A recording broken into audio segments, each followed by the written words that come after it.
Kilang di pada tembok tanah 3 ekar keluasan 32,000 square feet. Mana nak dapat? Hari ni Nabila berada di sini. Jom kita tengok.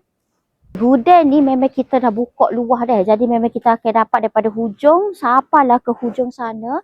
Dan floor loading kita adalah sebanyak 2.9 tan per square feet. Memang spek gini memang susah nak dapat. And then ini memang dah complete dengan CF. Kalau kita tengok dekat atas ni, memang kita dah siap dengan fire sprinkler dengan hose grill dekat luar lah. Jom, mari kita tengok dalam lagi. Okey, bahagian sini memang kita dah fully extended dah lah. Kita dah extend, kita dah renovate. Sebelum ni kita pakai tempat ni untuk penjualan barang-barang basah lah. Kalau kita tengok sini pun kita masih lagi ada kalau sekala kita tengok kat supermarket lah benda-benda ni untuk letak sayur-sayur, okay. And then chiller-chiller pun masih ada di sini lah. Of course, kita ada terms and condition kita untuk segala item-item yang masih di dalam kilang ini. Nak tahu secara lebih lanjut lagi apa terms and condition tu, boleh cepat-cepat hubungi Nabila.